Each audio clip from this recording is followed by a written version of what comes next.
തിരുമേനി നടയിൽ സമർപ്പിച്ച സഞ്ചി എടുക്കാനായിട്ട് ഓടുന്ന സമയത്ത് അദ്ദേഹം എത്ര എടുത്തിട്ടും നടയിൽ നിന്ന് സഞ്ചി എടുക്കാൻ സാധിക്കുന്നില്ല, പൊന്തുന്നില്ല അദ്ദേഹത്തിന്.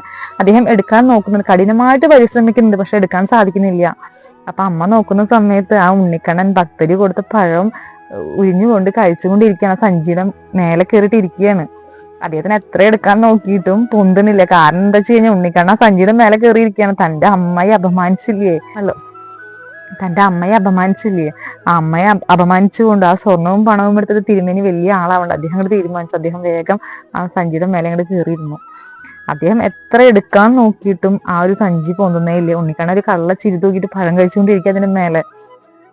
അങ്ങനെ അദ്ദേഹം പിന്നെയും പറയുന്നുണ്ട്, ഈ സ്ത്രീ ഒരു മായാജാലക്കാരിയാണ്, അതുപോലെ തന്നെ കള്ളിയാണ്, മോഷണം ചെയ്യുന്ന സ്ത്രീയാണ്, മായാജാലക്കാരിയാണ്. കാരണം നടയിൽ സമർപ്പിച്ചുകൊണ്ട് എനിക്കത് എടുക്കാൻ സാധിക്കുന്നില്ല, ഇവരെന്തോ ഒരു കൺകെട്ട് അവിടെ ചെയ്തിട്ടുണ്ടെന്ന് പറയാണ്. അപ്പൊ ഇതെല്ലാം അമ്മയെ അപമാനിക്കുകയാണല്ലോ. ഉണ്ണിക്കണ്ണൻ തീരെ സഹിക്കുന്നില്ല.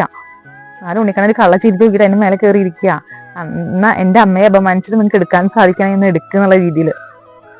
അങ്ങനെ കൂട്ടത്തിലൊരാൾ പറയുന്നുണ്ട്, ഈ ഭഗവാന്റെ നടയിൽ വന്നിട്ട് ആ സ്ത്രീ അത്രയും സത്യസന്ധമായിട്ടാണ് എന്റെ കയ്യിലുണ്ടെന്ന് പറഞ്ഞിട്ട് നിങ്ങൾ അവരെ അപമാനിച്ചില്ല. അപ്പൊ ഉണ്ണിക്കണ്ണൻ തന്നെ ചെയ്യുന്നതാണ് ഈ ഒരു കാര്യം.